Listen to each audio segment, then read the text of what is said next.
It's more than 50% of the economic activity is informal in Latin America. And so because of that, they don't have access to capital for growing their businesses. And what we are trying to do is to help out and to make it a little bit more fair for economic growth for everybody. Obviously, you can do it with a pen and paper, but, I can say from experience, or at least the experience that we have doing it manually, is that really doesn't work. And so really our scoring, what we are building is to try to analyze the informal business.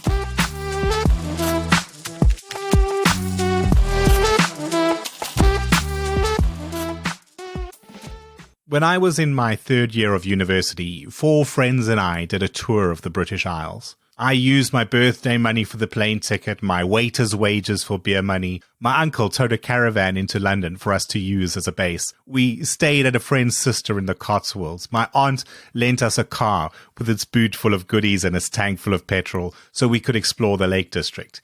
You get the picture. I'd been to Namibia once as a kid and to England once as a teenager, but this was my first real experience of traveling. And it was incredible.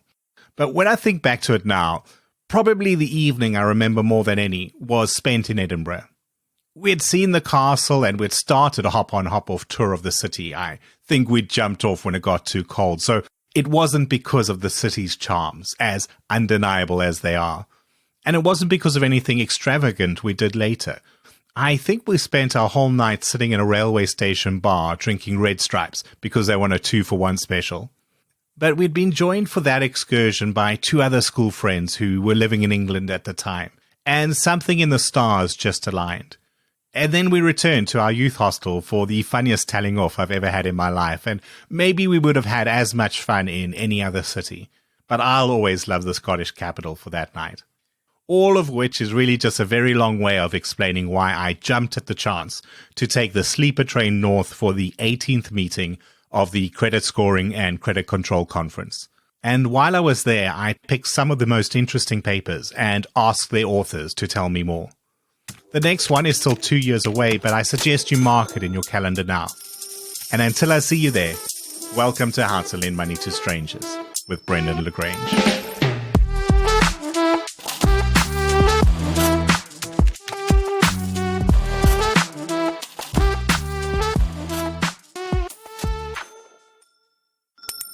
Viviana Siless, welcome to the show. You're the Chief Technology Officer and co-founder of Quipu, but also a lecturer in AI at UTDT. Now, I did actually scroll down to see what UTDT stood for, and I was going to use that, but I see my Spanish probably doesn't stand up to the name pronunciation. So maybe we can start there with your academic side, and then we can talk about the lending and the banking side of things. Yes, I'm a professor at the University Torquato di Tella in Argentina. And I mainly focus on teaching AI, and then I also lecture about blockchain. Yeah, and I have a really strong background in academia because I did a PhD. It was computer science and AI, but it was targeted to neuroimaging. So I was analyzing MRI brain scans. So I did that in France at INRIA during my PhD, and then I went to Harvard Medical School and I did a postdoc there. When I was in Boston, I met my co-founders at MIT, and this journey of microlending started from there. And I think that's, I guess, the power of AI, where data is everywhere now, and we can use some of the same techniques. But obviously, I don't know anything about medical, so we'll talk about Quipu Bank. So Quipu is an inclusive fintech that's developing fair and easy alternative finance. What did you and your co-founders see that said, actually, this is a problem we should be solving? Yes, my co-founders really come from a background from informal economies, and that's what they were doing at MIT. And so the original idea really originated from them, that they were already working in the ground for years. What they were seeing was that people in informal businesses, such as like slums or favelas, the economy there is big. Everybody has businesses, and there are many transactions happening there, but everything is offline. So people are unbanked, the businesses are unregistered, and so because of that, they don't have access to capital for growing their businesses or for improving, the way of living. Most of the financial services generally use credit bureau data, and 90% of our users are blacklisted there. So our users really access pay day lender, or in Colombia it's called the gota gota, and that is maybe 200% interest rate. And it's aggressive, like they come with a gun and they threat you to give the money back and all that. So really we wanted to help out and to make it a little bit more fair for economic growth for everybody. How important is the informal economy to the economies in Latin America, but I guess more importantly to the people of Latin America? How much economic activity does that account for?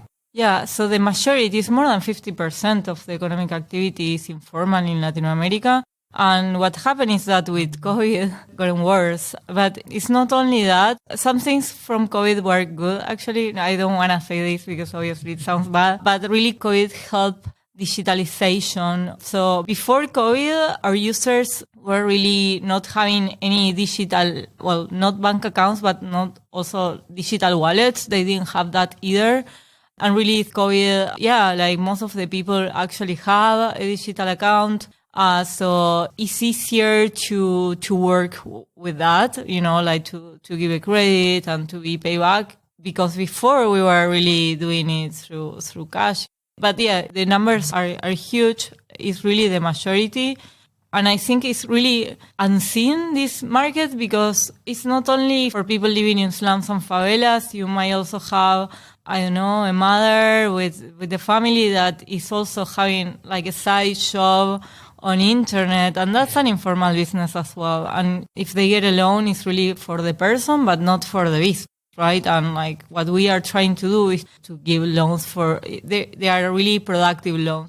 And so really our scoring, what we are building is to try to analyze the business, the informal business.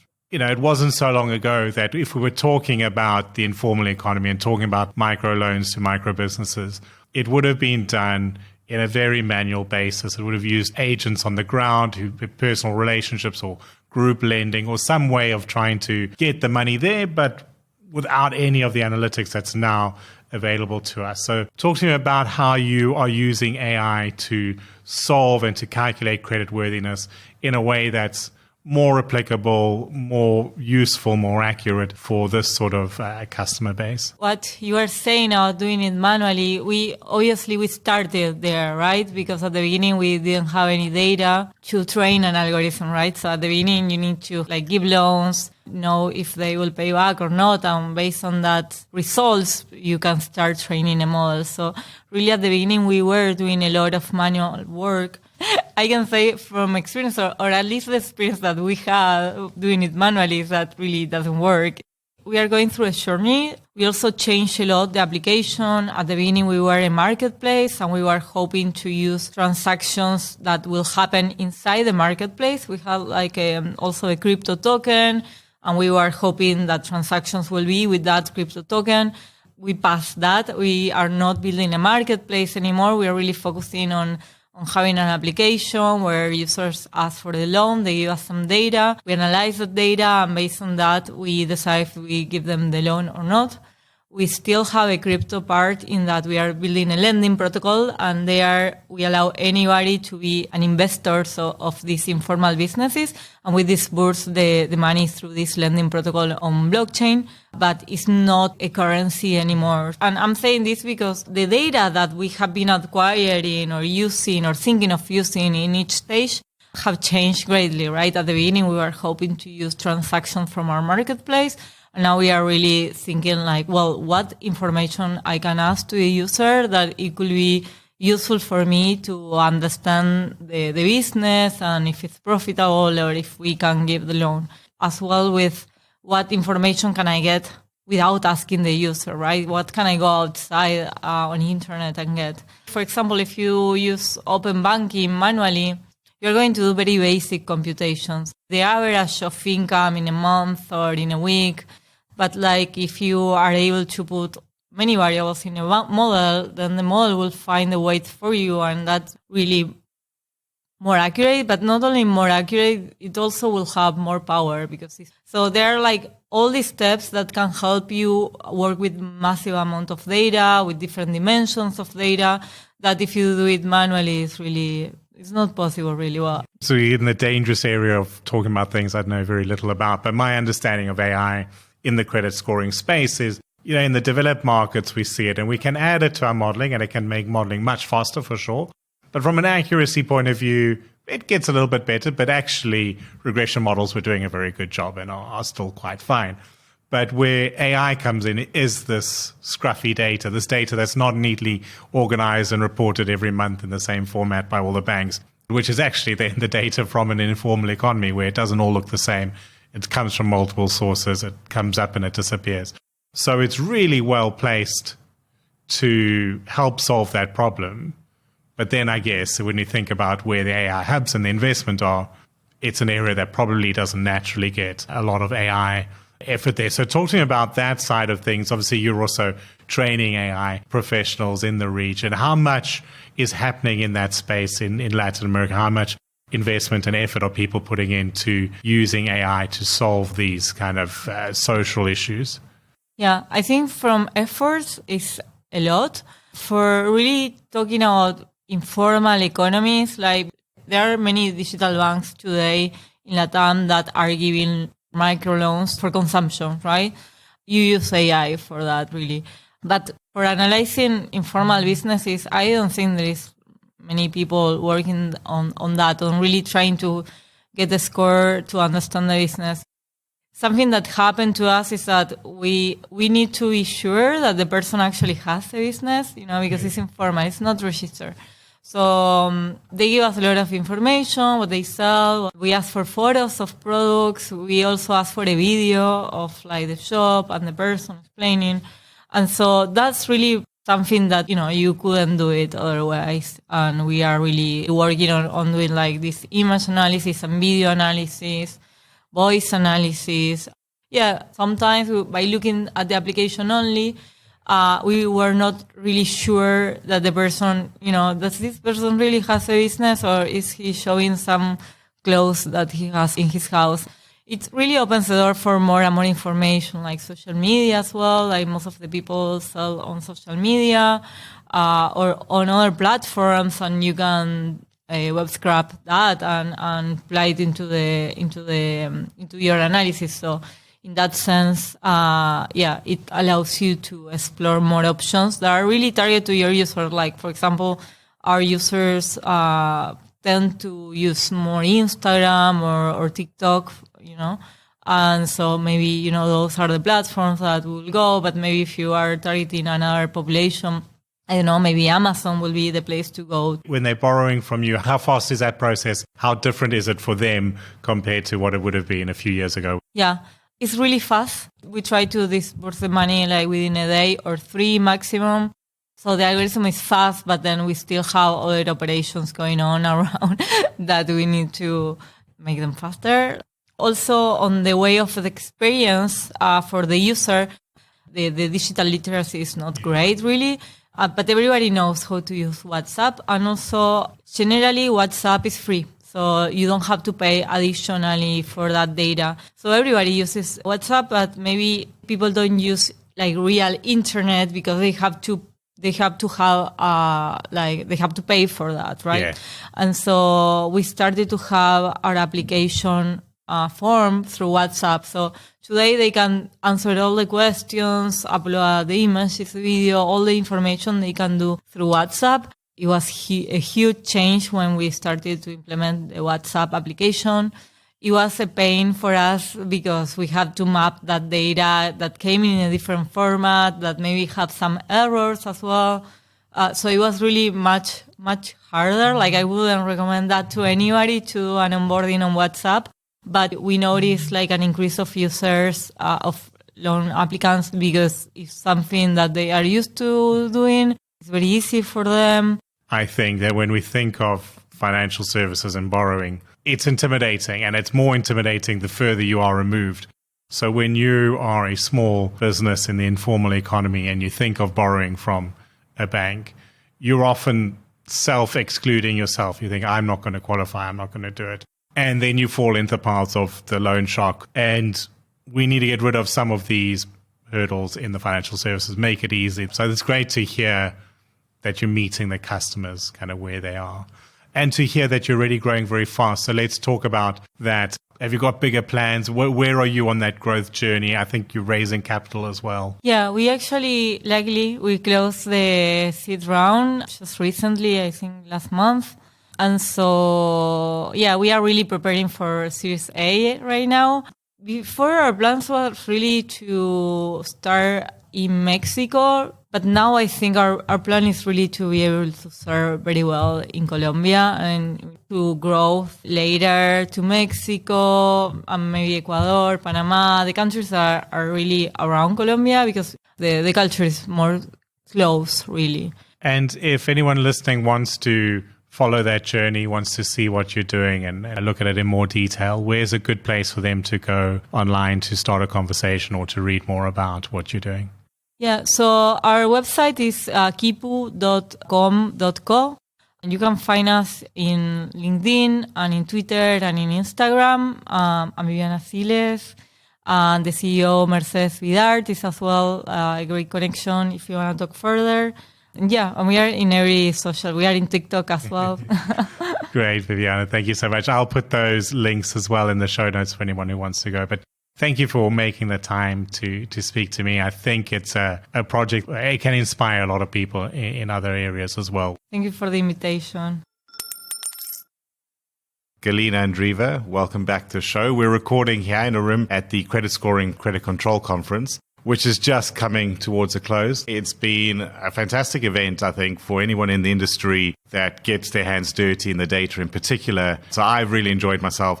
In fact, as I was saying earlier, one of the biggest challenges I've had in organizing interviews is all the attendees want to be at the talks. So it's very hard to pull people away. So congratulations on a great event. I would say most of the people I bumped into around here are coming back year after year after year, or 2 years after 2 years after 2 years, I suppose. We've got another one coming up in 2 years, of course. But before we talk about that one, what are some of your thoughts or highlights from what's happened these last 3 days? Busy, nerve-wracking, and very satisfying. We reached almost the maximum capacity. And from around the world as well, lots of different accents and languages heard. Yeah, we have delegates from 34 countries. 80% of delegates come from the industry. More than 100 papers split into 5 parallel streams. It's a nice interchange there, and I've sat in a range of different talks, from some being more familiar to me to some really technical ones getting into generative AI and how those models have been built. I've had some interviews where I've got notes, all sorts of words I don't understand, but it's really been refreshing on that front. People getting into the technicalities of machine learning. When is it useful, when it's not? How do you stop overfitting? How do you make sure that your policies are unbiased? But also then going into more human aspects. There have been talks on the psychological impact of financial distress, some more mundane stuff on just, scorecard monitoring and scorecard building, lots of climate change. I sat on a talk about a cyclone in Mozambique and the impact that's had and how the lender responded in very practical terms with payment holidays and such to some talks that are really much more about the modeling of climate change. Yeah, the variety of talks and the variety of different topics touched upon is truly mind-blowing. This is the modeling conference, and I would say the majority of the talks adhere to this main topic, main objective. But I was increasingly pleased to see how many divergences are there into mostly societal aspects of credit and how credit models and credit decisions affect different aspects of general life.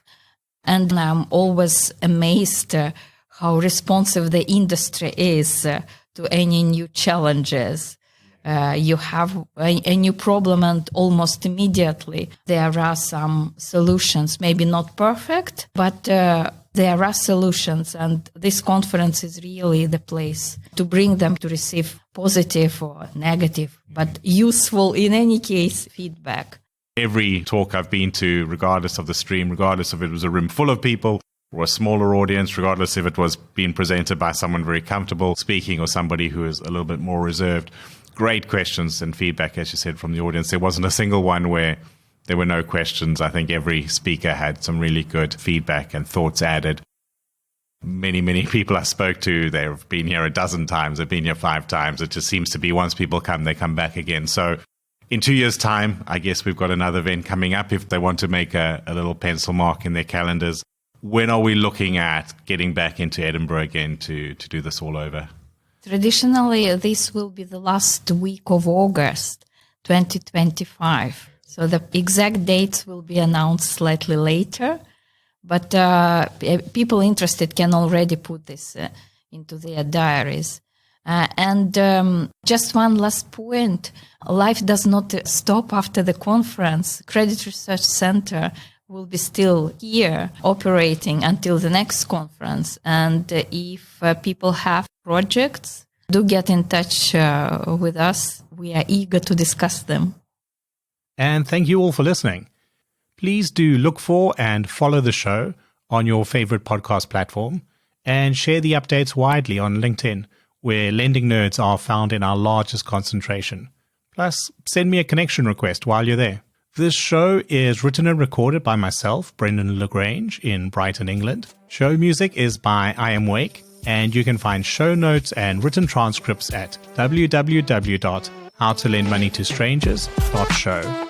And I'll see you again next Thursday.